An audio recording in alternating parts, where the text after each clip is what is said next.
Well, the really fantastic thing about kindness is that it's free.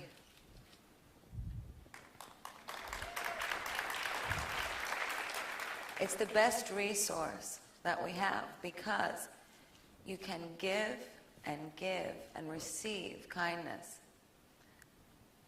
And the well of it inside of you will never dry up. And it can't hurt you or anybody else. It is the thing that brings us all together. I feel the most important reason to focus on kindness right now, with what we're experiencing in the world, is to consider the United States as a human body. And the brain is the government. And all the organs, south of the neck, this is the people. Are you all right? Yeah, he's just giving me more questions. I hope you're okay. Thank you for your compassion. These different organs in our body, these are the different factions, the things that separate us as people. What we're experiencing right now is that the mind of the United States and the body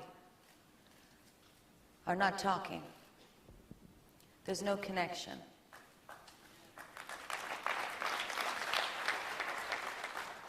In science, what it tells us is that this connection between the brain and the rest of the body, when it erodes, you have system failure, brain damage. This is what we're witnessing. Because the mind of the United States and the body of the United States are not connected, we have disharmony. And kindness is the cheapest way to cure that, and it has a priceless aftermath.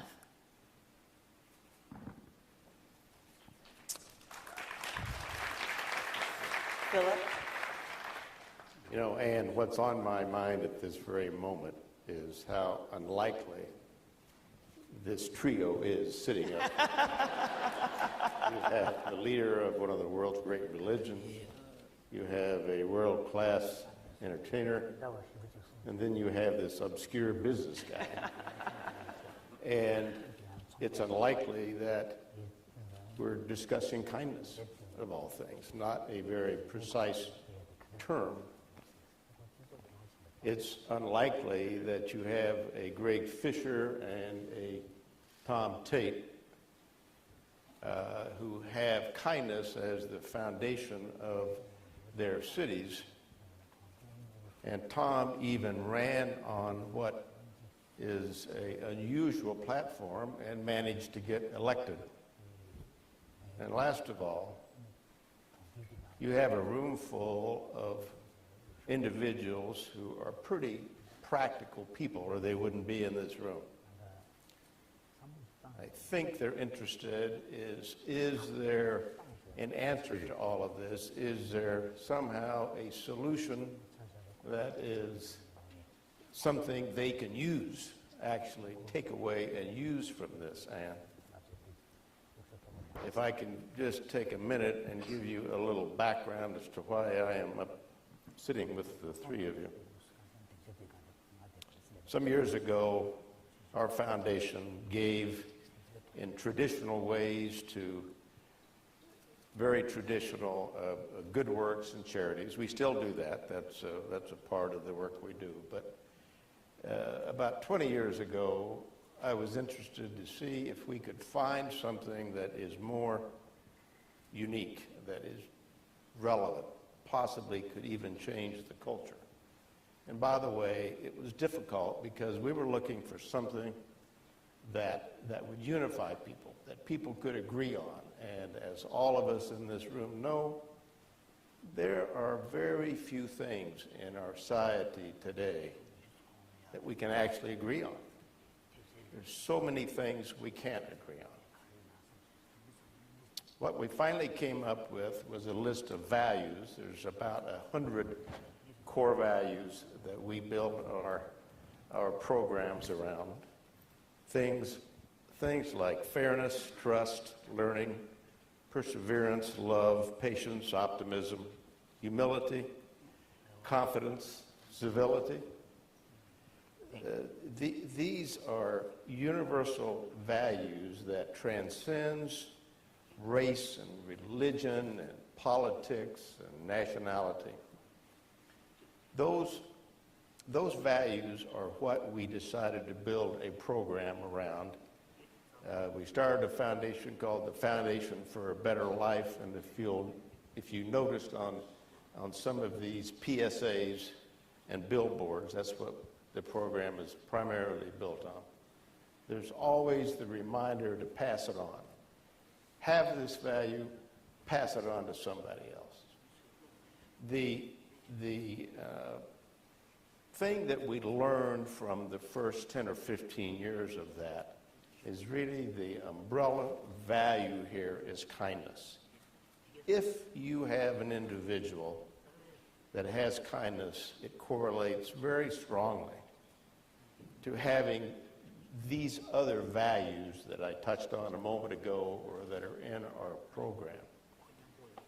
And this value of kindness can be taught, it can be learned, it's very transferable, but it's important that you connect with children when they're young so they build it into their thinking and their very being. It becomes a habit. And I will end with saying, you can't give us any money. As mayors, I think you probably get propositioned a lot on that point, but you cannot give us any money because we don't accept donations. We don't accept any kind of commercial arrangements, sponsorships. You can't buy anything from us because we don't sell anything. But every asset that we have and the programs that we have, we're pleased to give you for nothing if you want them, if they can help you. The reason I was interested in being here today is cities and mayors is actually a level of government that you can actually get something done.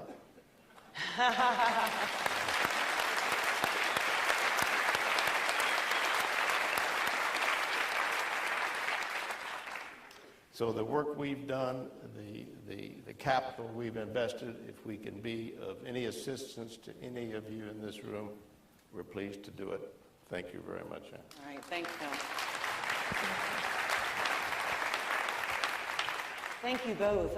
I think to those then in the room who can get things done, we want to answer some questions, Your Holiness. And the first one I'd like to ask you is from Patrick Wojan, who is the mayor of College Park, Maryland.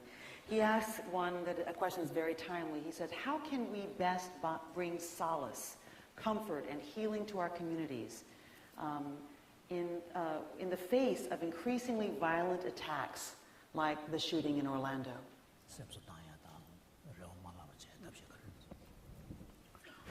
I think,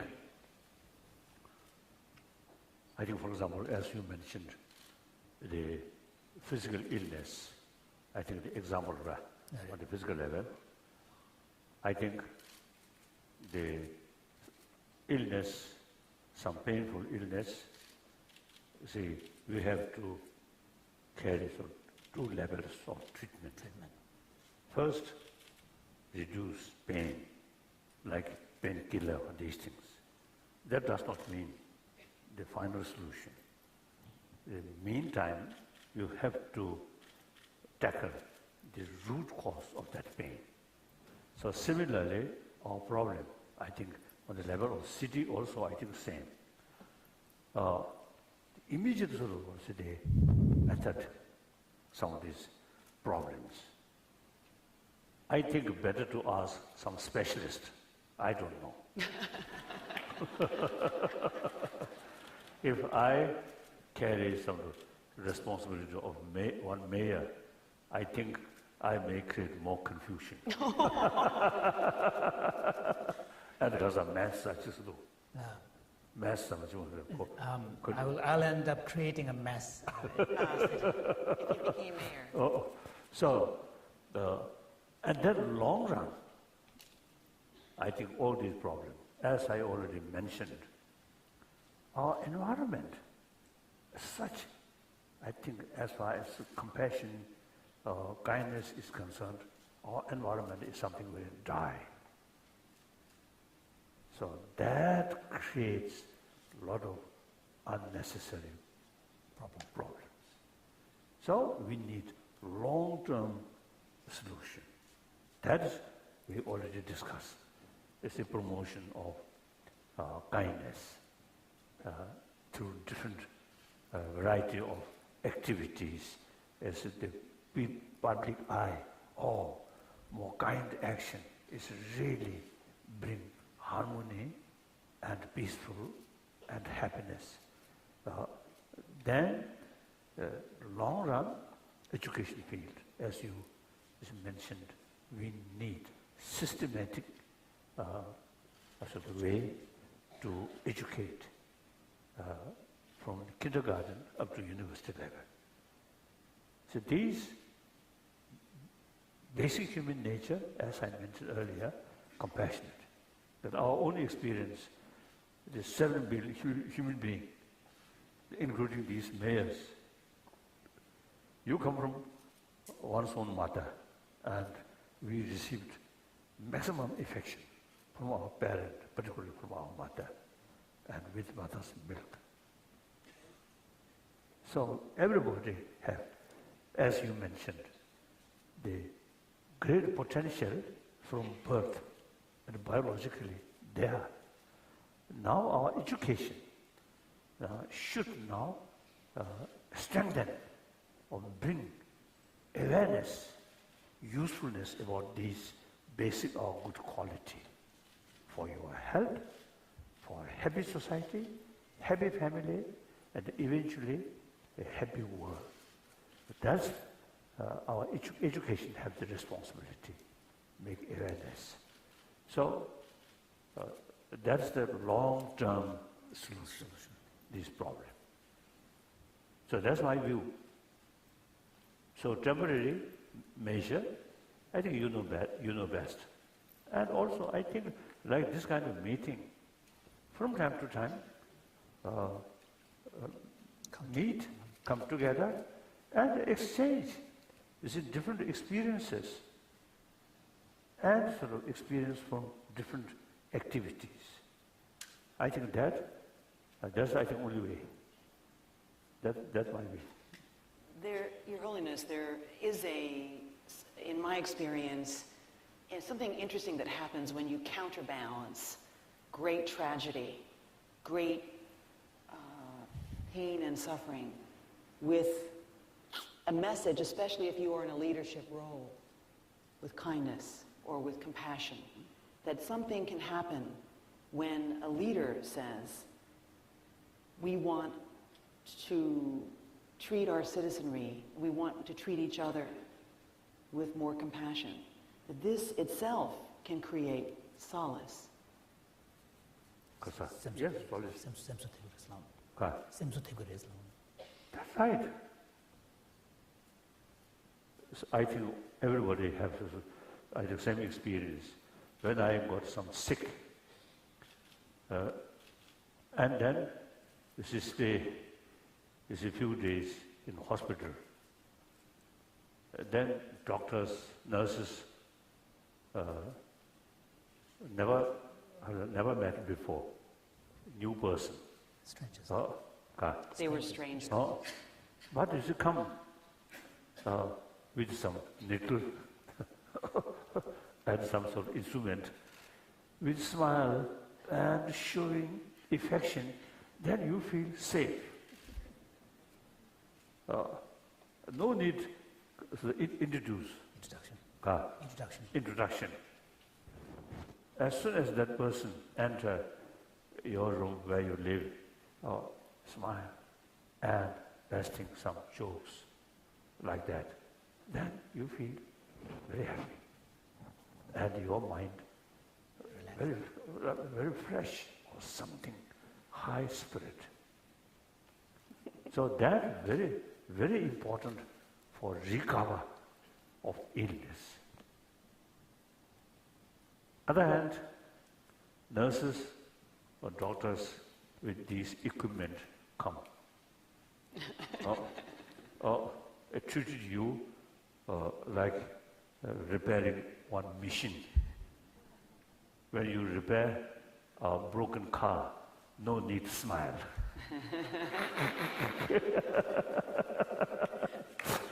When we treat, so doctors, nurses treated you like making some machine repair. Then you feel, sometimes you feel, this may carry some experiment on my body. So then remain in the hospital, little anxiety, I think very bad for our recovery. So therefore, the human affection, not necessarily to know because of the background, but showing affection, that immediately you see we develop closeness feeling and trust come. So that's how you get solace. So you can get solace that's as very leaders important. in Very this important. manner. Being a doctor to your communities as they're suffering this anxiety. Right. So my own experience, you see, when I sort of passing through, because of corridors are Corridors long. in hotel, there's some sweepers, usually sometimes they remain something because of that, little bit because of that. Distance. And I always approach them, shake hand. Then immediately, you see, they also respond, smile. Consider we are same human being. Never sort of consider importance of rank or position or family background. Usually, you see, I think less emphasis. The basic level, we are same human being, but we usually, you see, pay more attention about their family, their profession, and rich and poor, and some influential person, then artificial smile. The poor person, go like that. So that's, I think, we are lacking loves, kindness on the basis of human level. Then 7 billion human beings are same. A lot of problems which we created on the level of secondary level of differences. So logically, problem which develop too much emphasis on secondary level of differences, religious differences, national differences, and family differences, or rich and poor, educated or uneducated, all these there are differences. So on the too much emphasis on secondary level of differences. Therefore, ultimate answer for that problem is we must go basic level, we are same human being. Then, if you consider others, even troublemaker, still consider as a human brothers, sisters, then may not be effect immediately, but in the long run, then I think these today's enemy eventually can be best friend. So, nobody, when they born something very negative human being, never. At the time or at the beginning of our life, including these so-called terrorists, they also, you see, receive immense love from their mother. They also, you see, show love towards their mother, towards their friend, like that. So, seed of kindness, seed of compassion, already there. So long this human body there, we are social animal. So the body element, because of social animal, you see, have the potential to create the basis of friendship, harmony, like that. Your Holiness, Karen Alexander on this point, the mayor of Salisbury, asks a related question. She wants to know, how do we teach our citizens to value our differences, to solve the problems of the world, city by city? How do we teach people to value differences, to embrace each other? I know you're saying that immediately we're born into the world to be compassionate by nature, but something happens. So I think, immediately, I think we can, you see, firstly, media, also, you see, tell people about these inner value. The media should be telling people about these inner values, you say.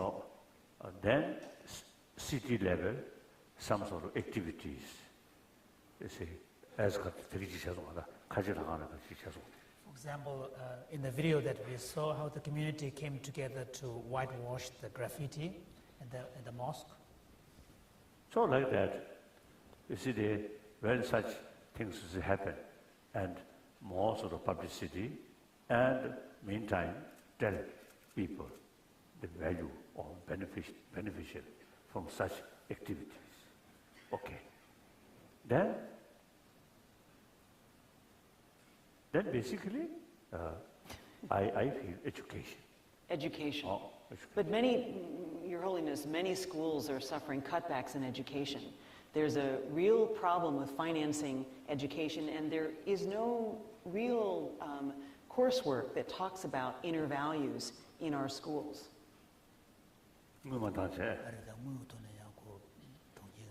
That's I don't know. I think we Tibetan or the Indian tradition, you see, there are some deities. You see, deities themselves very fat, and it is supposed they are very, very rich. Maybe among the deities, billionaire. The deities are billionaires? Oh, the gods are billionaires. But I think sometimes the people feel or worship that kind of deity, you become rich. I think that I don't believe. So like you, I think you have to make more money. And then from your money, help these. That's the only way. Money will not come from sky or from earth. Have to make. So those billionaire or millionaire, their work very important for humanity. Make more money, the economy better, make better economic condition, and then these money not used for personal luxurious life. That's, I think, actually ruin your physical health.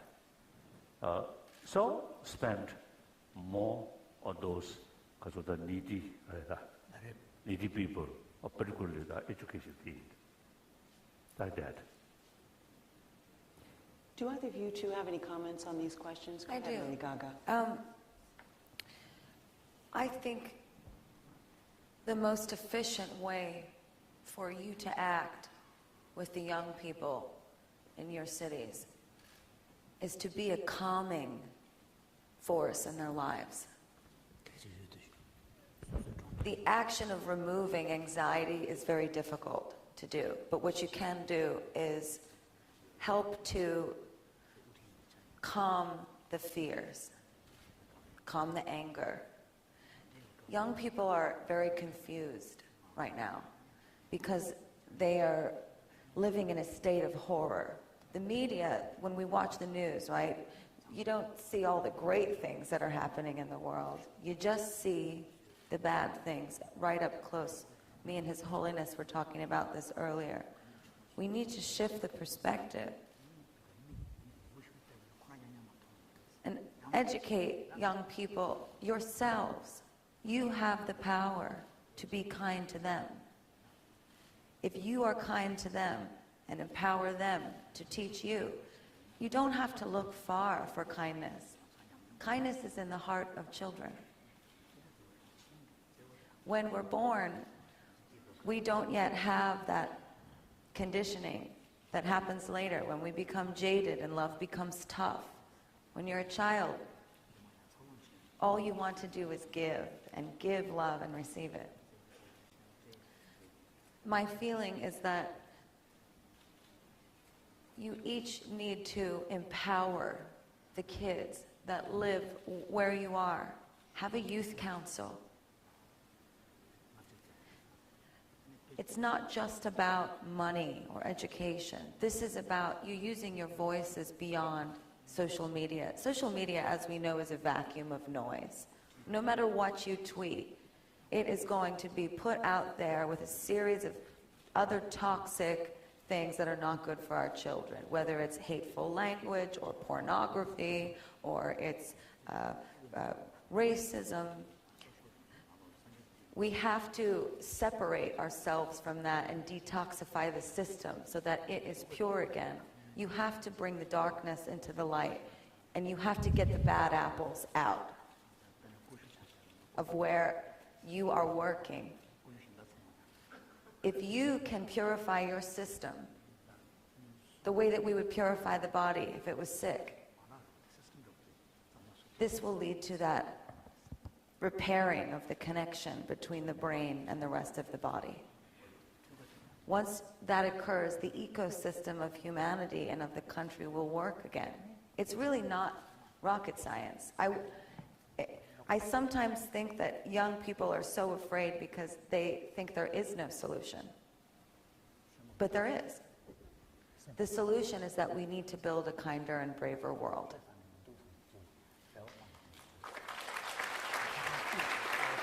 In addition to that, I just wanted to say, in times of chaos and crisis, what we all tend to do, right, is start pointing fingers at where we think the bad guys are, where the evil is. We all start arguing. Everybody has different opinions about that. Please do not forget that hatred or evil, whatever you want to call it, it's intelligent, it's smart, and it's invisible. It doesn't have a color, it doesn't have a race, it doesn't have a religion, it has no politics. It's an invisible snake that while it is planning to make its attack, it is thinking to itself, I am going to divide my enemy into smaller, less strong groups, and then I'm going to make them hate each other so that it's easier to take them down. And as we're all yelling at each other, trying to figure out which group it is that's causing the problem, evil's winning all around us. So we have to get rid of those labels. These different factions, gay, straight, rich, poor, mentally ill, not mentally ill, gun owner, not gun owner. None of this can matter anymore. We are unified in our humanity. And the only thing that we all know, we all appreciate in one another is kindness. So this has to come before all things, and you must operate relentlessly this way with everything you have. Forget about the money. When you talk to the people, go out and talk to the people. Look them in the eye. Speak to them. Mobilize the kids. They're smart. They're smart, and they believe because they are not yet jaded. They believe the world can change.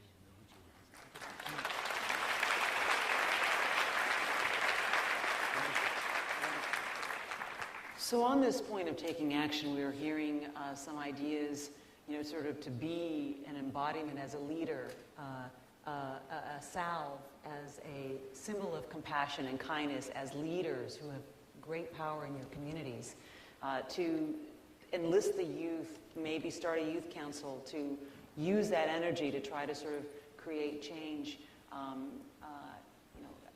There's a question that's relating to this because I know, Your Holiness, you are a man of action. You want people to come out of this meeting with real ideas, or to at least begin to think about ideas about how they can be a force for good in their communities and help them thrive in this environment that we're in. Jack Spano asks an interesting question in this regard. He's from St. Louis Park, Minnesota. He says, as mayors, we work on issues that affect millions of people, so we're passionate about our perspectives. How, when we lose on our issues, and this goes to your point a little bit, Lady Gaga, can we find the compassion for our opponents to continue to work with them and advance a more equitable world? So when you were in disagreement with each other, as we were just hearing from Lady Gaga, that people can be broken apart by these issues into areas of disagreement, how can they come together and fight against evil, work against evil, so that we are more compassionate and kind in the future? Now, at this point, I always sort of make clear that we have to make distinction, action and actor. As far as action, now actually, our genuine love, unbiased love, not based on others' attitude. When we are talking about 7 billion human beings, including your own enemy or so-called enemy or troublemaker, these also included because they are human beings. They're also born same way. Deep inside, they also have the seed of love. They very much appreciate our love. That does not mean we accept their wrongdoing. So here, distinction, action and actor. Actor is concerned, still a human being, human brothers, sisters. So we keep our genuine compassion as the human brothers, sisters. But as far as the action is concerned, something, destructive action, or for example, take advantage on you unjustly. And such action is concerned, we have to oppose. Not out of anger, but out of sense of concern of their well-being. If we let their wrongdoing continuously, finally they will suffer. So therefore, out of sense of concern of their well-being, and take appropriate countermeasure. Occasionally, if necessary, angry face. Okay, but deeper level without losing compassion.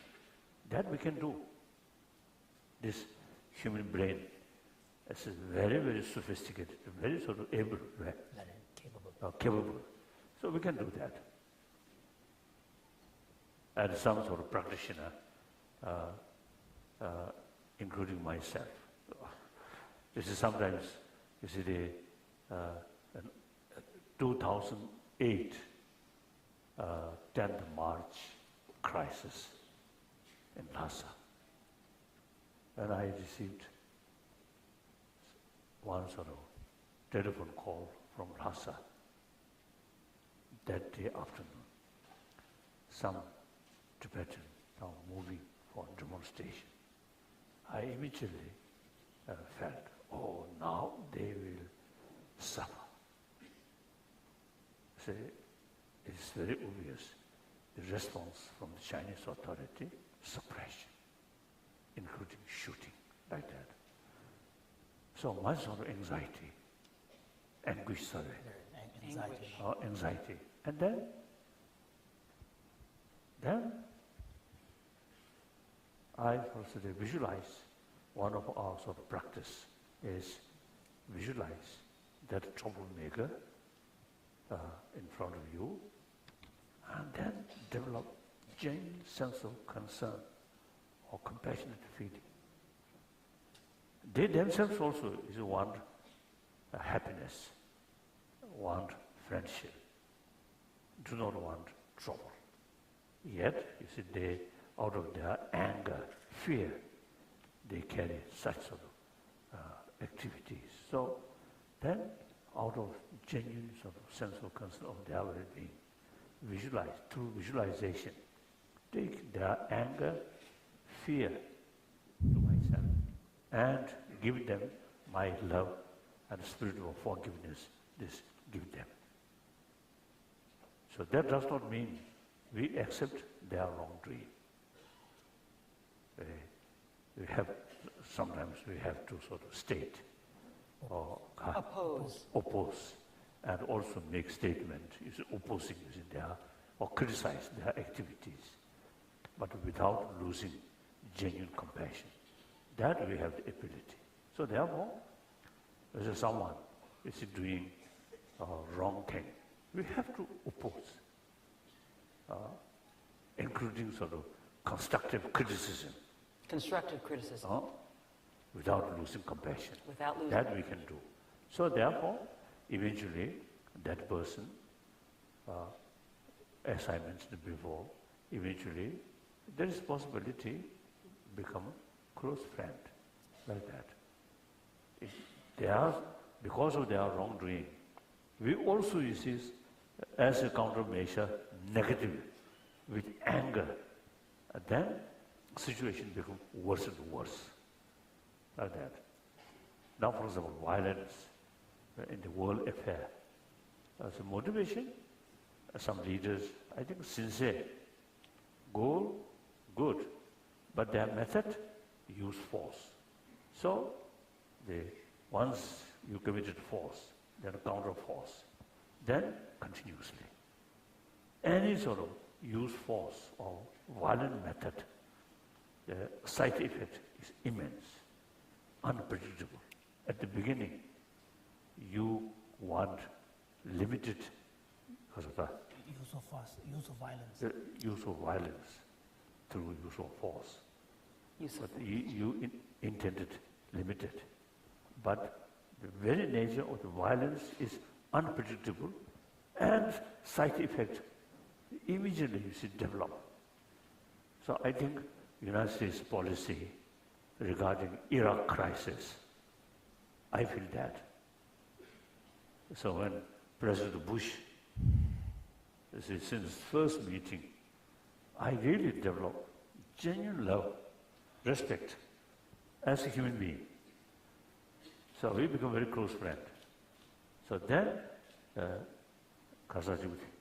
September 9th, you see, September 11th, so that tragedy in New York and Washington that happened. Then, September 12th, I wrote a letter, expressed condolence, and meantime, I express, I hope it's this problem dealt by non-violent way. I express. But then, some use force, try to remove Saddam Hussein. So afterward, again is in my meeting with Mr. Bush, President Bush, and I told him, because we know each other very close, very friendly, so I told him, I love you, I respect you, but some of your policy is concerned, I have some reservation. And she smiled. I mean, he smiled like that. So I know his motivation is good. Try to bring democracy, freedom in Iraq. But the method is relying on force. So unpredictable sort of consequences happen. So that's one example. So the violence, I feel now, I think should think, or use force, should think outdated thinking, outdated policy. Now, only thing is talk, dialogue. So I often express 21st century become century of violence. Now, 20th century become century of violence. Now, 21st century should be century of dialogue. Disagreement always there. Different interests always there. So then, how to solve that? Not by force, but talk, meet, and with respect their own interest, their own right. Then make some kind of compromise. That's the only way. Yes. Like that. You can't fight fire with fire. Makes no sense. You just make more fire. Kindness is the water that puts out the fire. Really? Right. So on that, they agree. We have only a few minutes left. In fact, we've gone a little over time, and so if some of you have to go, we'll understand if you have to go, but I'd like to get to a few more of your questions. There's a question here from Mayor Nancy McFarland from Raleigh, North Carolina. She asks, as a mayor, what is the most important thing that each of us should do every single day? She's asking on behalf of the mayors. What is something they can do every day? I don't know. May I just say, I think this. Oh, right. This is the best thing that we could do. What Tom has done in Anaheim, this is a precedent. I know I'm known as an entertainer now, but I went to a private school, and I have a good education. And what I learned in history class is that when you are learning how to lead, you are supposed to pay attention to history and follow what works and replicate it everywhere else. This works. City of Kindness works. If we can take that and replicate it all over the country, not with your own personal branding, not with self-advertising. This is not about building more things to sell. This is about saying, we know this works. We know it. We know that after the City of Kindness effort began, that violence went down, crime went down, suicide went down. That's the answer. You all should agree on this today. Agree on this. Phil, go ahead. And if I might just make an observation, I don't want this to be taken out of context, but the natural adversary of every city and every mayor in this room are young people. And it's not because they don't understand the issues that you have to deal with every day. And even if they did, they wouldn't agree on them. But there is things that you can agree on. It's a way of talking to one of your adversaries and potentially making them into allies. Because most of these young people, and this is why it's very important to have Lady Gaga sitting up here, who's got, I don't know, 60 million likes or some huge number that follow you, is they do understand values. And you can agree on them. And they're looking for something to be supportive of and someone to support. Give them something to believe in. Yeah. Everybody wants to live in a kind city. I promise you. It will only bring more beautiful things your way. It will not destroy your city to make it a place of kindness. This is, you know, I think about the world like an apple sitting on a kitchen table. If you don't preserve the apple, it's going to rot quicker. So what I'm saying is the earth is a slowly rotting apple on a kitchen table. And we are the seeds. And the good seeds replenish the apple with kindness. And the bad seeds, they just quicken the erosion and the rotting of the whole thing. We want you to be all good seeds today. Be good, plant good seeds everywhere. Then here,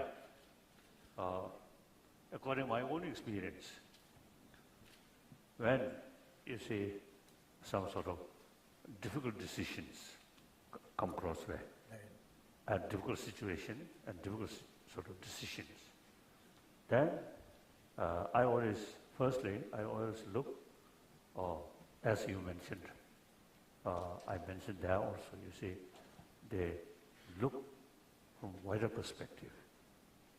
Then this problem which you are facing is sad, a problem. But there are some other positive things there. So if you look from wider perspective, you see the intensity there, or that sort of negative event reduce. So if you look only, you see that, so that I usually do. Then, I say, looking from wider perspective, there are many positive things there. That, you see, reduce your mental state more calm. Then, think realistically, objectively, not impose your own will, or realistically investigate, think, then take a decision. And sometimes you see consult with sort of concerned people, or even some sort of the ordinary people who really have also the warm-heartedness. And then more consultation, and then make decision. Usually, you see, even something goes wrong, you will not have regret. I do my best and investigate thoroughly and consult with more people. Now I have no regret. So that usually I do. So maybe you also can do that when you face some sort of serious matter, and not just that moment, you see, not take decision, and let your mind calm and become more unbiased, then thinking, then make decision. That's better. So.